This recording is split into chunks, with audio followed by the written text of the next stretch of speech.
By the way, unaona nani ataenda na hiyo game? Mbavu atachukua. Mbavu? Mimi nawekea Majembe. Mbavu anachukua hiyo game. Kuna jamaa mjango ni. Kuna Kef Zila wanajificha majorongo hapo ndani. Kef. Kwa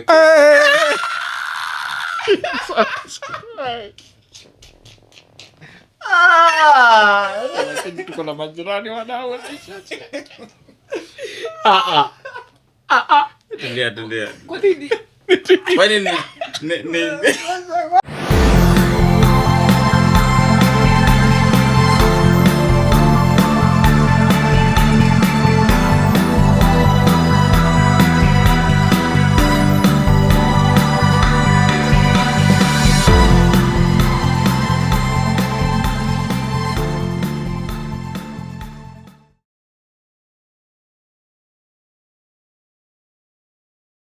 na ukae vizuri hapo. Unabororoka kama fresh. Tunaanza kubanja. Wache kaka nyanga. Na kaka goshodo. wewe. Anawaje sasa? Kwa hiyo neno goshodo ni Banzi. Demu. Wala? Manze. Nyanga Ni pia ni demu. Na manyonyes, machaji ni boys, manyonyos ni mademu. Machaji kutoka wapi hiyo neno? Chaji, yani kuita oe chaji, yani kuita oe boys, lakini kuita oe mnyonyos. Chaji ni mtu anachaji ama mtu anachaji yani wewe. Unaelewaje? tumefanya aje? Kuchaji yani okay, ningeweka kama naweka kwa socket. Chaji yani unachaji. Na manyonyos ni siva. Ni mbaya.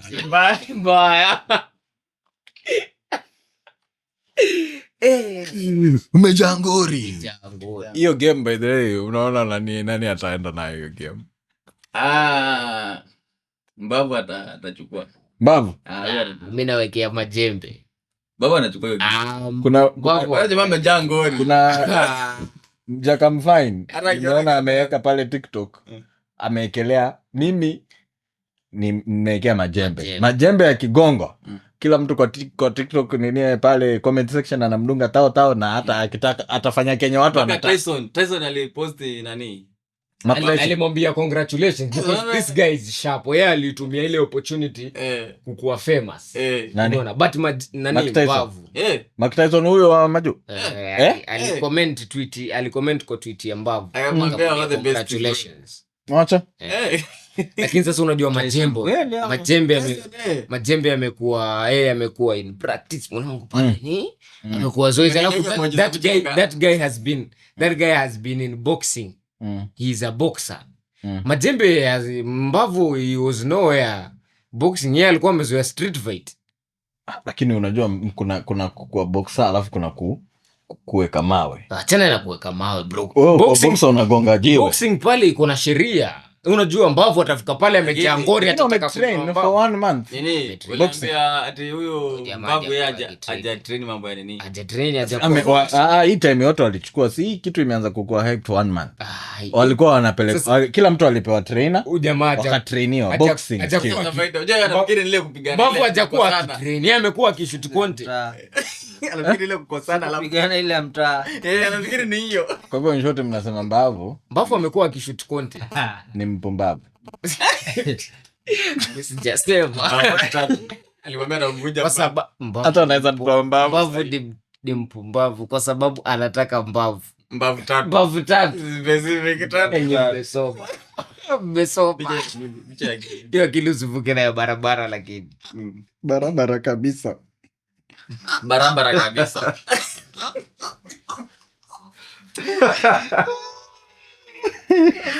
Lakini ogao bila pale si anaoga na ile do. Anaoga na hiyo do. Unajua jamaa ameekelewa pesa ngapi sasa? Jamaa amejituma. Lakini ngoja kujituma haina shida, lakini kuna wenyewe ametuma pesa. Watu wameekelea do lakini mazee pesa ni nyingi. Ile kitu ni mawe. Tukumbuke jamaa wameekelea mawe. Rais alianzaga akatoa 2M. 1M ya the two guys. Alafu akatoa 2 ya ticket. 2M tikiti. Haya huyo ni rais. Kina Jalango wale wabunge walitoa pesa sijui kama ni wabunge wangapi. Nasema ati sawa tayari wame lakini walikuwa wanafaa waingie kwa site wazichue. Mad fun. Hata ukiangalia nini kwa bina Facebook ama nini alikuwa akipost akisema aingieni mchukue ticket. Hata mimi jana nikaona ziko sold out. Alikuwa anapost video anasema in the next one now anapost ticket za rais. In the next amepost ya mbunge fulani. In the next kuna nani post za Chesang ziko nini Babu Owino. Jamaa wamezichukua. Jamaa wamebuy ticket. Lakini unajua regular ilikuwa ni ngapi? 1500. Regular ilikuwa 1500. Regular hebu ni confirm. Regular ilikuwa 1500 alafu kuna yenye ni 5k VIP alafu kuna VVIP VVIP ni 10k I guess so. alafu kuna ya 100k sijui exclusive ilikuwa ni 100 Gs. Yani ile unafika pale unapatana na buffet ya si buffet. Buffet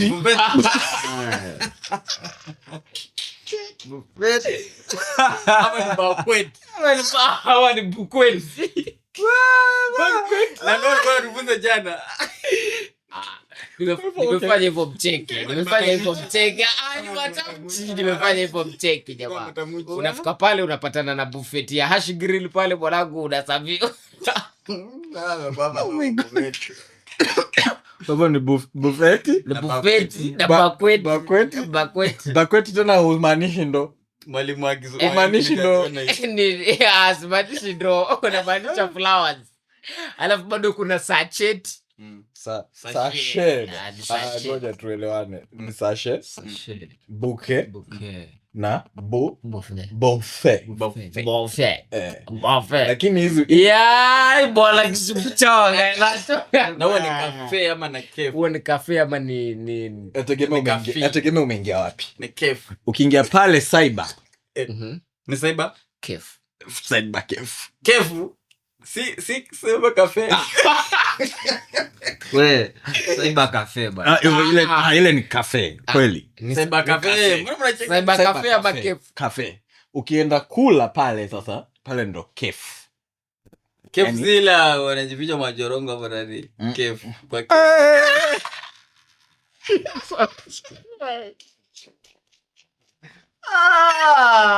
lakini tuko na majirani wanaohusisha. Tulia. Kwani ni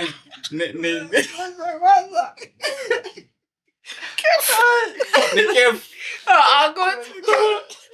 Unaniita Kevin? Kevin. Kama ni Kevin. Ni Kevin. Ni kweli wazi.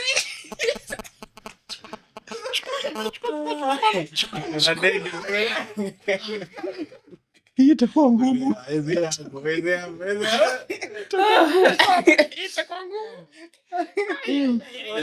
Sikujua.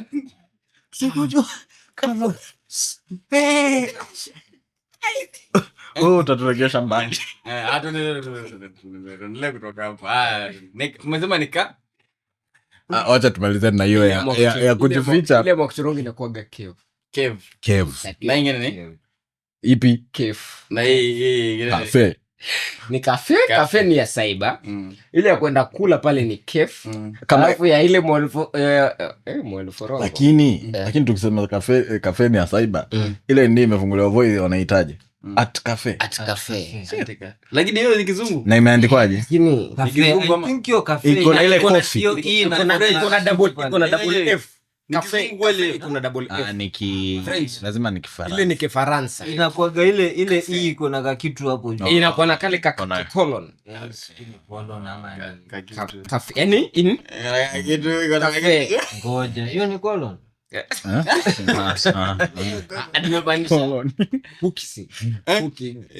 Lakini ni moja tu pale. Sasa we are saying in quotes. Lakini hii lugha inachanganya kwa sababu sasa neno kama Q liko na hiyo letters zote. Kuna wasingeweka tu Q badala ya kuweka kwe. Nashangaa. Ni kama kwea. Kama vile tea chai. Mbona wasingeandika tu tea? Hiyo tea. Wanaiki ya that ama C. bahari. Bahari. Tuangeka tu CI. Dot. Na kuona mbona kuwe Si By the way, ngoja kuna C ya kuona, alafu kuna C ya bahari. Alafu kuna C the letter. see the letter. The letter C. C for cat. CC. Oh. CC. CC. Yeah, it's easy. What is it? C. Tunaona ni kizungu ni kizungu. Nikuja na Kizungu mkuti. Lakini watu walikuja hapa kutuzengua tu. Maneno mengi hata si yawe peke yake, mengi anachanganya mengi. Alafu uzuri kama Kiswahili kuna letters hazina. Ushajua zile alphabets A B C D mpaka Z. Kiswahili kuna letters za tutumii. Hakuna neno liko na X. Hakuna Kiswahili le neno liko na X. Hata kama una text saksa. Hiyo nayo inakuwa gatano fucking text hivyo bila kublock. Wewe na ile sasa kwani keyboard yako iko nusu. Saksa. Hiyo Kiswahili. Saksa. Hiyo ni saksa. Ama ni kisasa. Hiyo ni saksa. Hiyo sasa haiko katika Kiswahili. Hiyo ni lugha tu ya watoto ambao bado hawaja develop language vizuri katika akili yao. Sasa unaona neno kama hiyo X, hakuna neno kwa Kiswahili liko na X. Na pia Q. Hakuna neno. Labda kwetu sako. Kwetu. Lakini ile kwetu sasa unajua tena si Kiswahili. Ile sio neno la kwetu. Ya Kiswahili inafaa iwe na K, si Q. Kwetu. What about kuku? QQ.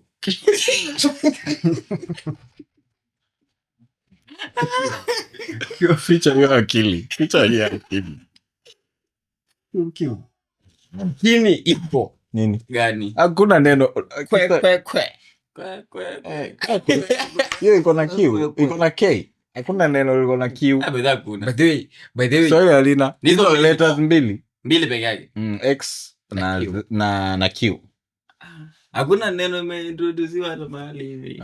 Labda liletwe na majenzi. Unajua by the way lugha huwa ina grow according to vile maneno yanakuwa adopted na yanaendelea kutumiwa. Kama matatu ili ni neno li develop likakuwa adopted. Matri ilianza na matri likadevelop likakuwa matatu. Sasa ni nganya. Daladala hata pikipiki ama bodaboda. Sasa hii inaitwa tu bike. Bodaboda yani neno lilianza lakini likakuwa adopted sasa kama lugha kamili. Inaweza tumika yani kama lugha. Kwa hiyo unaweza andika boda kwa Isha. Nilipanda bodaboda. Nikapanda boda. Boda ndo lugha. Mga hiyo Mechi ya kusimulia. Na kuna watu wa Mombasa wanaita Honda. Honda. But Honda unajua ni ile kampuni. Ya kusisimua. Kampuni lakini ukienda pale, wangu nimekuja na Honda, ni 50. Sasa unajua hao kusema Honda ni kama hao ukienda kununua close up unasema ninataka Colgate. Kuna ile neno general tunalijua la hizo toothpaste tuliona la kwanza, sasa kila mtu akaliadopt. Niko na Colgate lakini akitoa hivi ni Pepsodent. Lakini hata hiyo sabuni ya kufua nipe omo. Nipe omo ya tatu na jamaa anatoka na Sunlight. By the way, leo story umetaja hapo Colgate. Mbona unaendaga dukani tunasema nisaidie dawa ya mswaki na sio dawa ya meno? Colgate ni ya mswaki ama ni ya meno? Inatibu nini? Ni dawa ya inatibu mswaki ama inatibu mswaki ama inatibu meno?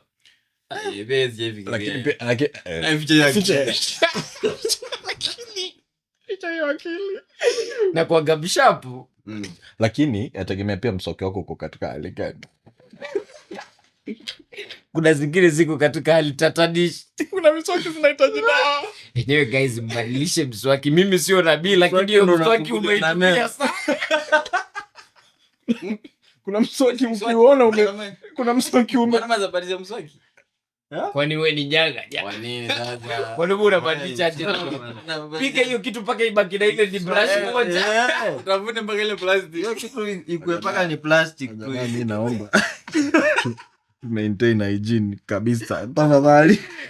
Unabadilisha mswaki kwani wewe ni goshodo? Wewe ni mswaki. Mimi nakumbuka ice water nilipiga. Juice. Nilifika 4 years nayo tu. Ngoja wewe mswaki wako umenunua lini mwisho? Mswaki wako. Ni kitambo nile. Mimi nilibahatika juzi nilipoenda Mombasa nilisahau mswaki. So ikabidi nimerudi. Huwa mostly by the way yangu kwa hivyo. Mswaki. So Nile una travel unaenda unakutengeneza. Umekaa tangu last. unakumbuka tulikuwa Nairobi nikakuwa nimesahau yangu sasa tulinunua miswaki. So mimi kwa nyumba actually nimejeza miswaki. Nikiendaga nikisafiri sibebagi mswaki. Naenda nanunua kule na kama si hivyo. So namka asubuhi leo najifeel. Leo nasikia unafaa uchange mswaki 3 months. Leo nasikia kubrush na pink. 3 months uchange. Mswaki mgeni. Na bed sheet 2 days. 2 days. Azinubadilisha tu mpya. Na sema ambayo kuna mpya ni ile safi 2 days. Yako inakaga siku ngapi? 2 days.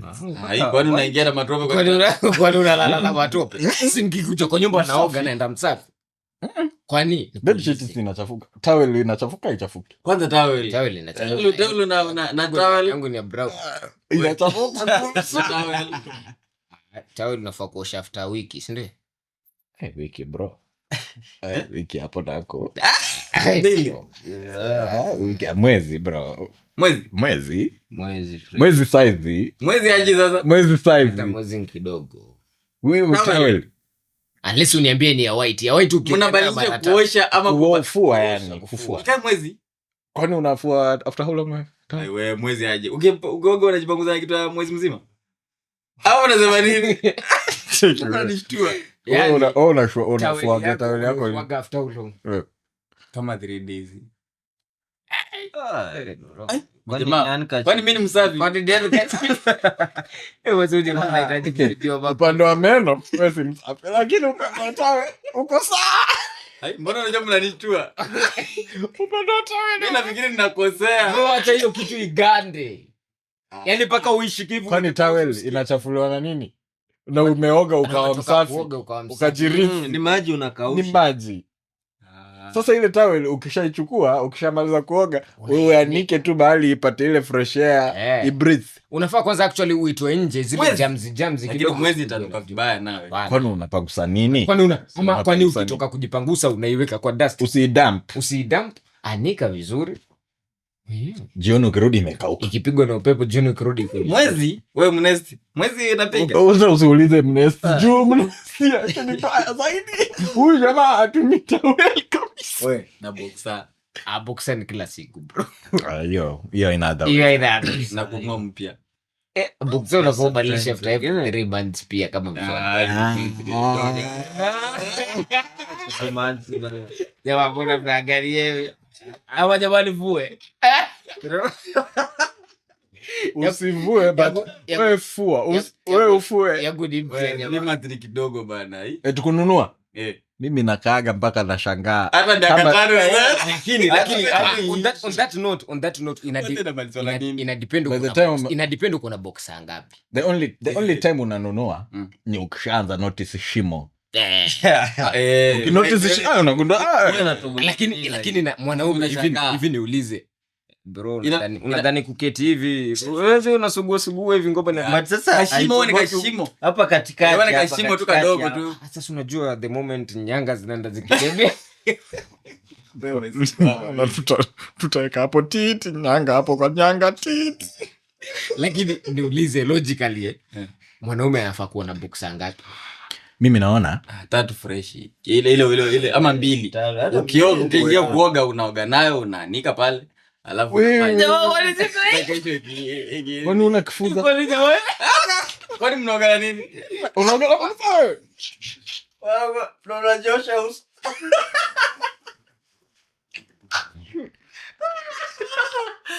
Mujibanje hapa.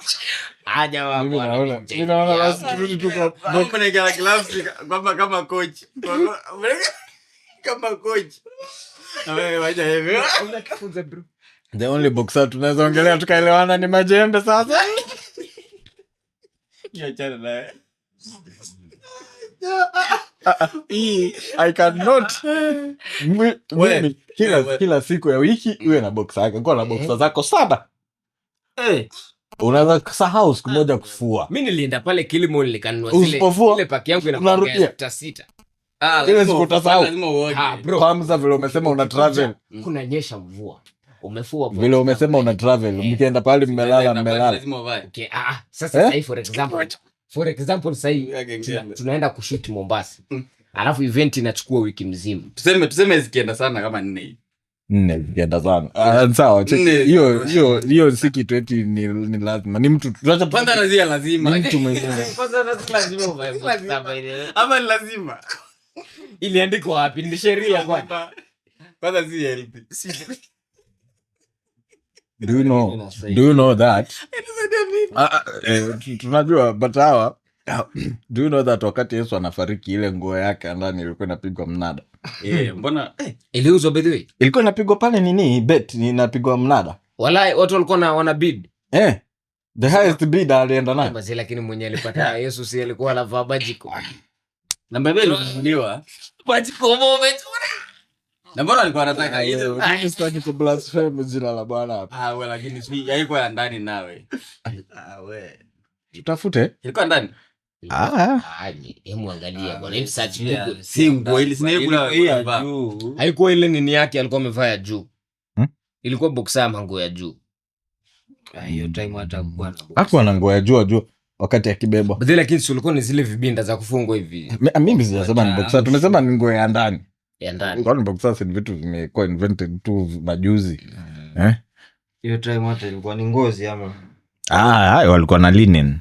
linen clothes so kulikuwa na hiyo wakati amebanikwa pale msalabani unajua walimvua nguo alikuwa na bado unajua ile picha ile inaonyeshwaga pale ya Yesu yenye ushaiona ile unajua Cyril si Yesu okay kando na the picture ya Yesu ama nini but ile image the real time ya crucifixion watu walikuwa wanakuwa ndede kabisa wacha hii yenye amefanya ameekelewa hapa walikuwa ndede unabanisha yes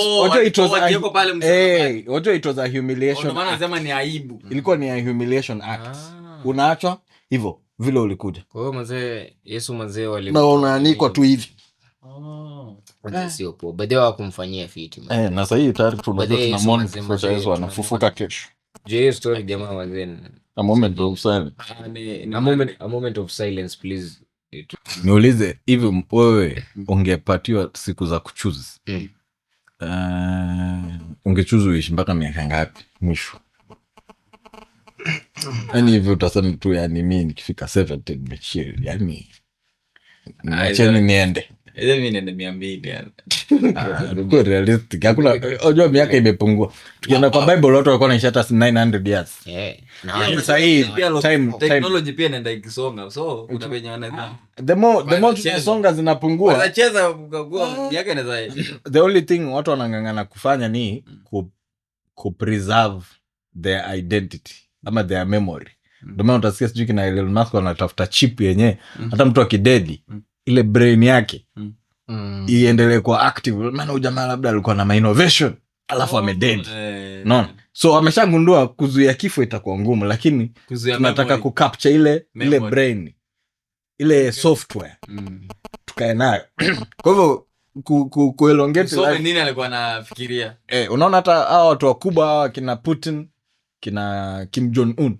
sasa hii kitu wako worried nayo ni kwamba mazee after all this power I'm going to die yani ndio kitu yani kila ndo unaona watu wako na science eti ya longevity ama mambo ya madawa supplements nini zenye eti zitaendelea kufanya cells zako ziendelee kuwa active and young exercise ndio maana exercise zinaendelea kuwa popular watu wanaambiwa the more unafanya exercise unaendelea usizeeke ama unajua kuzeeka ni ile cells zinaendelea kufa na zinaendelea kuzeeka kuchaka sasa ili kuziput active so watu yani it is in the mind of everyone kwamba after all this achievement ndadedi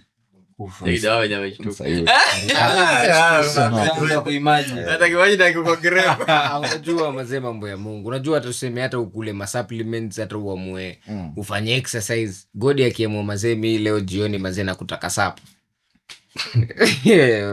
unatokea Sayuni Kenya bro lakini mbona watu wanang'ang'ana kubaki wazee life lakini mimi najiuliza mbona mtu ang'ang'ani maisha yote na hata dedi that's the reason why unafaa kung'ang'ana for dedi kifo unajua kifo kimekuja in terms of uone una time unavyoiangalia in that perspective, uko like nikikufa leo nitakuwa nilikuja kufanya nini mazee, nini nitakuwa nimeacha. Kwani tuliletwa hapa tufanye nini? Kwani tulikuja kutafuta pesa?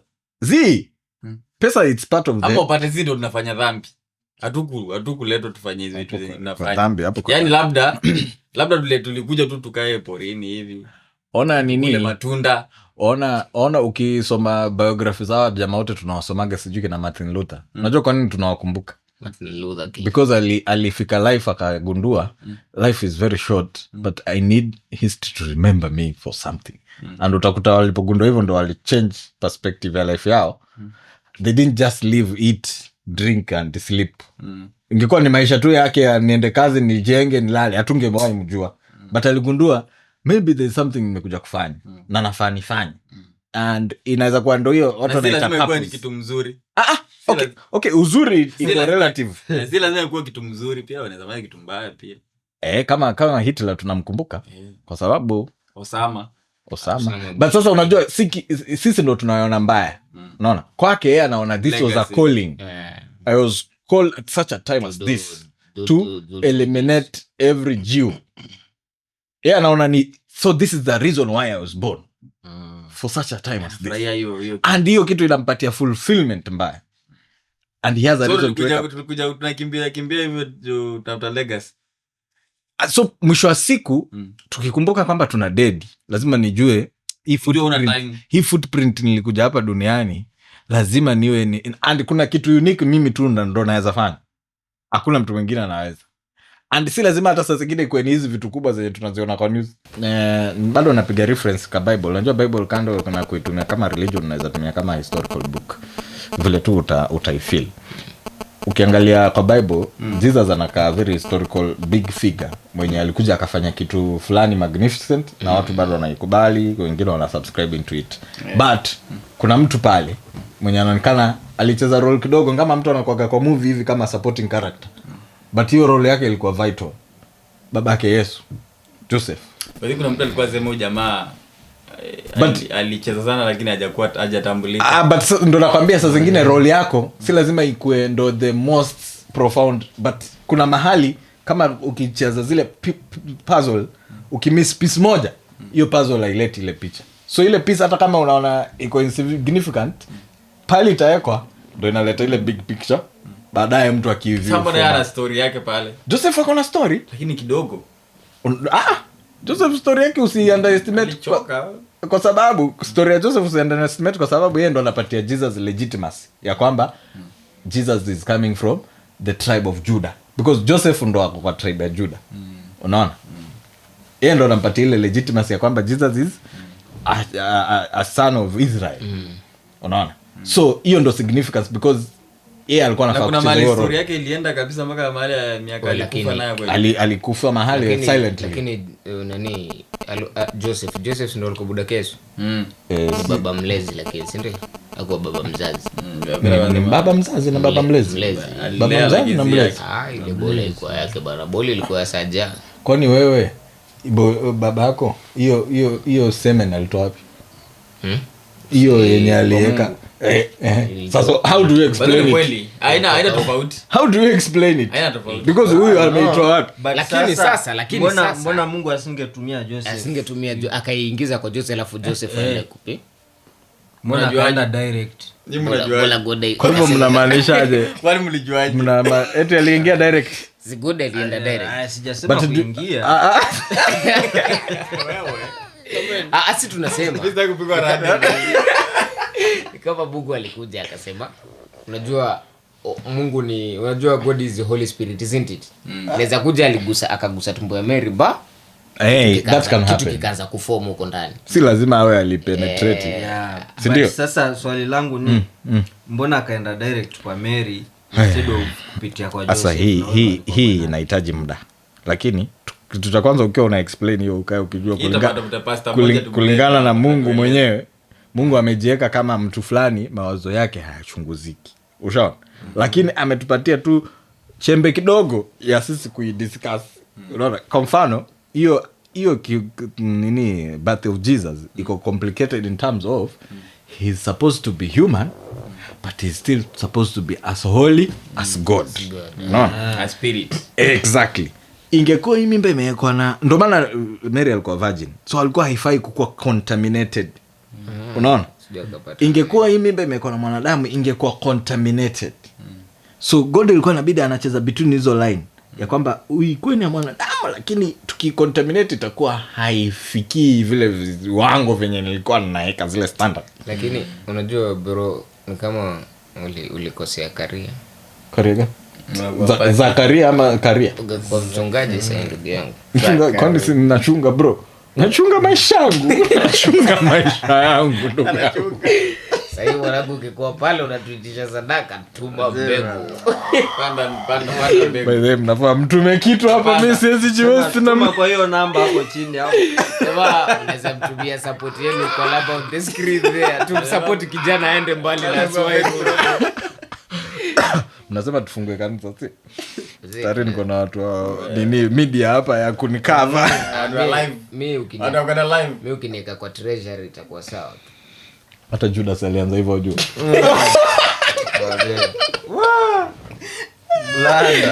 Unajua Judas lakini alikuwa anachukua do. Lakini Judas mazee anasaliti Yesu kwa sababu ya that bomb bazee. Hata that's not the point. Judas ndo alikuwa akibeba pesa ya Yesu all through. Judas ndo alikuwa treasury, lakini mimi ni gift, si treasurer wa wale disciples. Kumbuka kuna mahali alienda, lakini kama mama treasurer mbona ziibe huko? Si ndo point ni hii jamaa alikuwa shakuwa trusted na pesa. Mbona uende kuchukua 30 pieces? Because you could have, basi ni kama ungeambia Yesu sina do. Maybe mshahara ulikuwa kidogo.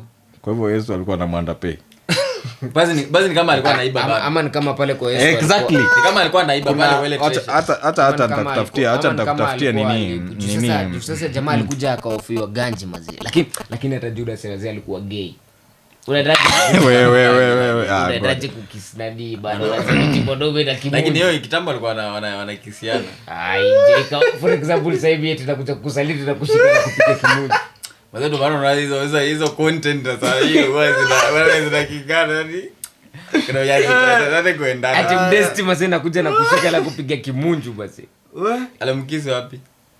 Kwa shavu. Alimpiga kimunju. Kwa shavu. Kwani wapi inamata? Kijazai kupiga kimunju cha shavu unazaringa. Hapana jaribu. Unakuwa blind mara hii. Sikia, unaona hapa according to John chapter, acha nifungue hapa haraka nipitie. Ona. John chapter 12 verse 6. Kuna time Yesu alikuwa amekujwa na madha fulani. Yule madha alikuja kumlilia alafu akamlilia kwa miguu, akamwosha alafu akampaka perfume. Yule alikuwa malaya. Alikuwa amebeba perfume fulani expensive, very expensive perfume. Expensive, una get? Acha nisome hapa. 6 days before the Passover, Jesus came to Bethany, where Lazarus lived, whom Jesus had raised from the dead. Yule Lazaro, Here a dinner was given in Jesus' honor. Martha served, while Lazarus was among these reclining in the table. Lazarus amefufuka kaanza kula life. Then hata amesahau kama alidead ama anapigia wase hii story. Mzee pale nilipolala zile siku 3. Nilikutana na Godi pale mwanangu nikamtia gonga. Wazee nilifika kule wazee makwela wa pale sana na Abraham. Mwanangu Abraham ameachilia ndevu. Ndevu chini. Mazee pale mwanangu mazee ni makazu tu. Sayuni mazee niko best. Hata bora msingeniregesha hapa ninateseka. Ni maziwa tu na asali. Maziwa tu. Nani wewe mazee alisuggest niregesha? Ya mazee. Jamaa mazee make sure unafika huko man. Jamaa then Mary took about a pint of pure nard. Huyu ni Mary sasa. And in nard nini tutajua. An expensive perfume. She poured it on Jesus' feet and wiped his feet with her hair. And the house was filled with the fragrance of the perfume. Oh my God. But one of his disciples, Alisikia vibaya. Judas Iscariot, who was later to betray him, objected. Why wasn't this perfume sold? That guy, I think that guy was an accountant and economist. Ndo alikuwa mwekazina. Alikuwa na idea manake. Hii ni pesa imeharibiwa bado tugeuza tuongeze kwa. He was a budgetist. That's the question aliuliza. Why wasn't this perfume sold and the money given to the poor? You have poured the perfume, but instead of selling it and giving money to the poor. Lakini huyu jamaa alikosea bwana. ndo tunaendelea kuichambua hiyo. That sense, Lakini Mnesti unaiget lakini Naipata hiyo. haya. Sasa aliposema hivyo, Bible inamdescribe aje? Anasema he did not say this because he cared about the poor, but because he was a thief. Bible hiyo imemuelezea tena. so alikuwa anataka iuze ndo kama alikuwa anauza achote. Unajua Yesu alikuwa anajua roho yako kabla so yeye anajua anaongea. intention. Yeah, na ile na Mungu na you preach the water and you drink wine. Ni kama hiyo nakuja tunaambiaga rais hii pesa yote si bora ungejenga hospitali. Lakini ni wewe unasema hii pesa hishi ni mimi ningepewa. Eti hizi pesa zote unapeana mandonga si ungekuwa Umejenga barabara. Lakini pia ukipewa ungekuwa umeweka hospitali dawa. Lakini deep down unasema mimi haishi ndo ningepata hiyo. hizi tu inakusumbua. Exactly. Ni tamaa. So umeona ameambia it's because he was a thief. As a keeper of the money bag, he used to help himself to what was put into it. Alikuwa very corrupt. Siasa. Exactly. But hapo unaona Jesus anamjibu after amesema hii pesa ingeuzwa. Jesus anamwambia leave her alone. Jesus replied, it was intended that she should save this perfume for the day of my burial.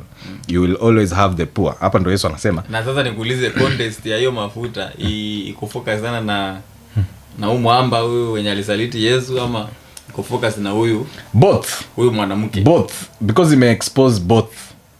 Ime expose the reason why the woman na dhambi kubwa na ndogo. Hata si mambo ya dhambi, ime expose intentions ya yule mtu anakufanyia kitu.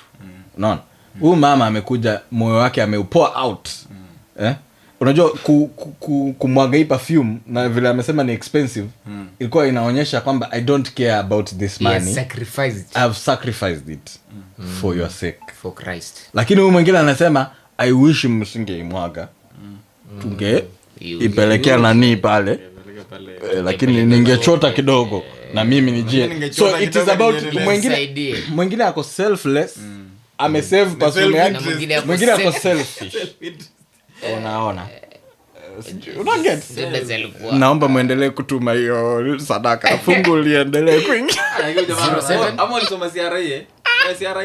Hiyo wezi eleona na knowledge ya CRA. Hiyo wezi eleona knowledge ya CRA. Jamaa anajenga kanisa. Arani kwa CRA. Nini kwa namkufanya CRA? Sikuwa dance kanisani.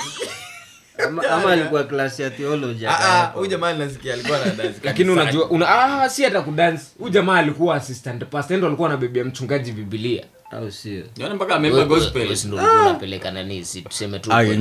Nishafanya internship ya mwaka mmoja. Huyu jamaa kwanza alikuwa anaenda kuhubiri kwa home based churches. So umeitwa na unataka kuitika. Umeitika kwani ndio maana nimekuja kwa waliopotea. Sasa basi mbona ndio nyinyi. Mbona uliacha karia ukaenda zako kuwa mwalimu? Ndio maana nakwambia wewe. Unajua sasa lakini unajua sasa ungekuwa mtumishi mkubwa sana. Sikia nyinyi mnajua ndo amuelewe. Unajua tunaongelea Yesu. Kwa Reverend Roger. Sikiza. Muione hivi. Iangalie hivi.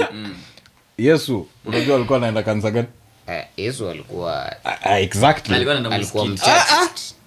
Yesu hata kanisa kwanza watu wa kanisa ndo walikuwa wapatana nao kabisa. Maana walikuwa hypocrites. Synagogue. Wale Pharisees na Sadducees. Alikuwa anashinda, tunaona ameshinda na Mary hapa akipigwa perfume. Ameshinda na wajamaa pale mtaani tu. Mbona why do you think Yesu hakuingia church akasubscribe into a church? So it means church sasa hii kuna mali zinakosea. Manake kama ni pastor, yeye ana focus na kwenda kanisani. Afocus na kwenda bar. Okay, after Jesus left, kuna vile ali-establish a church. And ilikuwa serve purpose yake ya kukuza watu kiimani ili waingie duniani wafanye kazi. But hiyo ndo one of the main reason why we should go to church. You go to church to be equipped with the knowledge ya kuja sasa in the world, because unaenda church siku moja masaa mawili. So church inafaa kuwa mimi nikienda nafaa nitoke pale na knowledge ya kujua nikipatana na mwizi ama pale kazini ninapofanya unakuwa trained to handle issues into the world. Unaona, into real world. Nikikutana na mtu mwenye ni anataka hongo, ile training nilipata Sunday inanifundishaje, inani-equip aje niweze kuhandle hii ama niweze kuhandle hii temptation. So tumizi mtu akihubiriwa kanisani ni kama ni jeshi natumwa mtaani sasa. Exactly. It is to equip the body of the church. So zikaza pastor hiyo kwenda vijijini. Sasa mjafunza nyinyi mkafunzane. Sasa kuna mahali inaelezea hata I think in Romans na nitatafuta. Kuna mahali inaelezea kila mtu amepewa, kuna watu wamepewa, some have been called to teach, some to lead. You can be a leader, si lazima ukue church. Unajua hata political leader kuna mwenye anafaa kukua na godly principle. Ndio ili akifanya policies zisikue ni policies zenye zinaenda kinyume. Ama leadership at any level. Some have been called to mercy. Mercy inamaanisha ni kuonea watu huruma. Ndio watu wanafanyaga philanthropic hizi, waenda wakitolea watu misaada. Unajua kuna mtu mwingine ameitwa tu afanye hiyo. Hautawaona juu ya pulpit akihubiri. But wale ndo wana donate pesa kwamba hizi pesa tumepata anonymously. Unasikia kuna mtu amechanga, kuna mtu amefanya nini.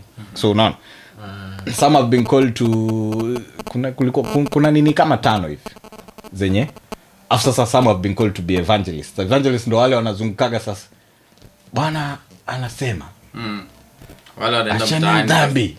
So kama hujaitwa hiyo uta struggle for everybody. So ukiona yule mtu jamaa amesimama pale sokoni yeye anaitikia mwito wake.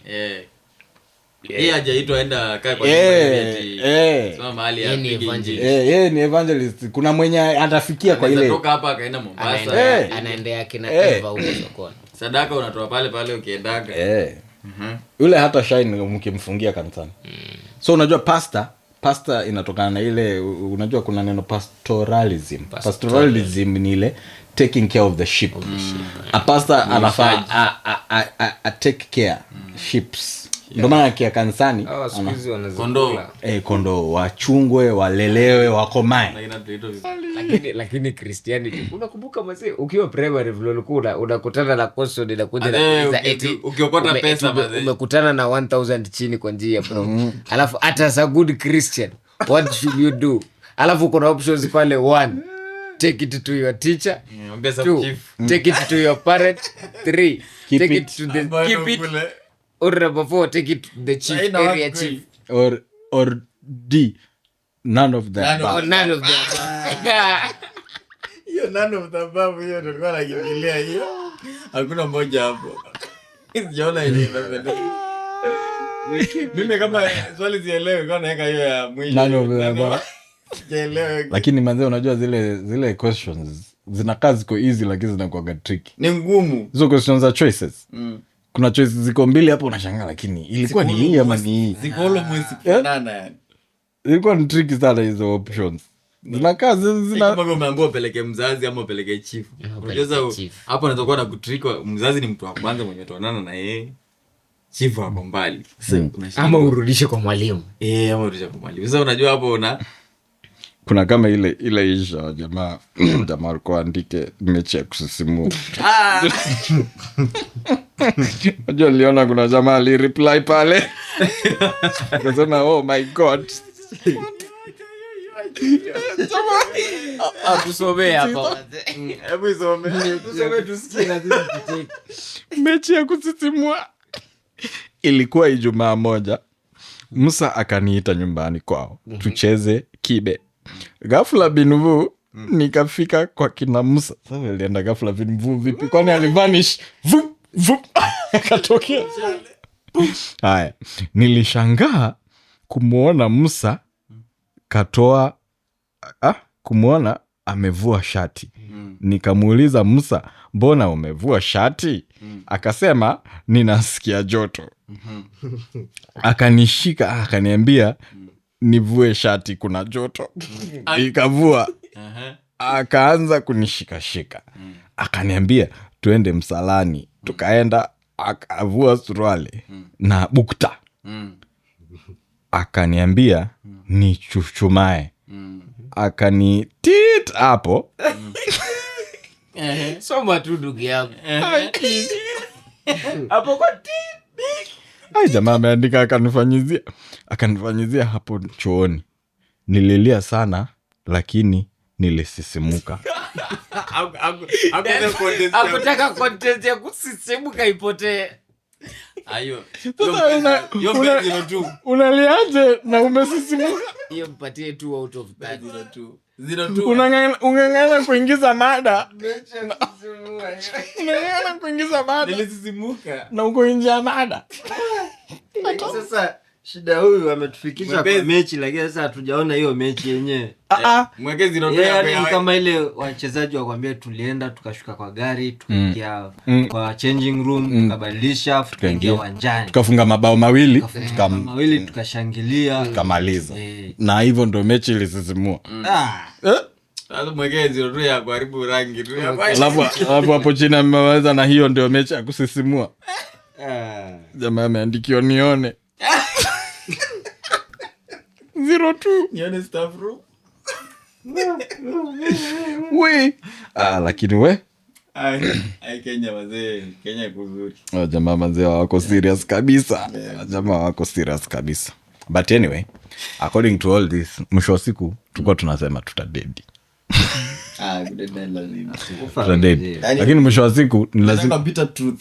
The bitter truth. Lakini mimi najiulizaga mbona huwa tunangangana sana tusidedi? Yani dini hapa unateseka tena ukiambia una dedi tena una we siko tayari nini kitu yenye napendanga nisiogope ni ile ya wanajiuliza tuseme nizaliwa kama 1999 najiuliza kama 1990 nilikuwa wapi, siwezi kumbuka. Yaani nishika tuseme ulizaliwa, for example tuseme ulizaliwa 2000. Si ulizaliwa 2000, unaweza maybe unakumbuka 2000 ndio ulizaliwa na unaweza kumbuka hata memory. Tuseme ulianza kukumbuka kama 2005 hapo unakumbuka ile kilifanyika. Si unakumbuka memory, maybe ulichapwa nini, mtu alikutukana. Sasa jiulize wewe uzaliwa sasa, rudisha nyuma sasa kama 95. Unaweza kukumbuka kitu ilifanyika? Siwezi.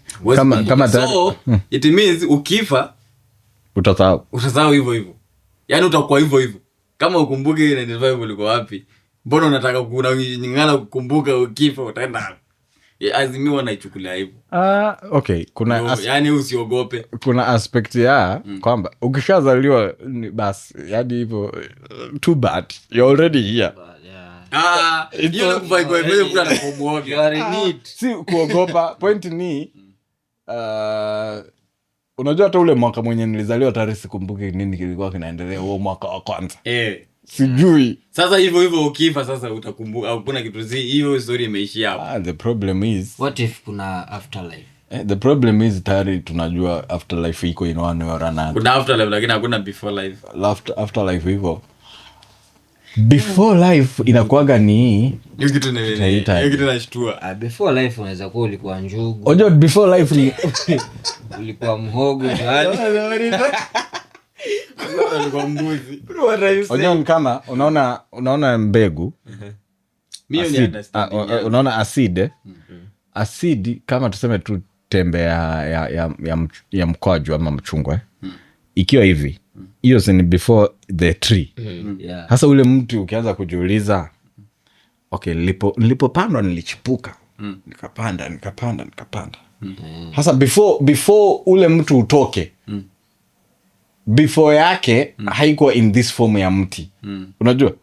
We were in a different form. Unaona?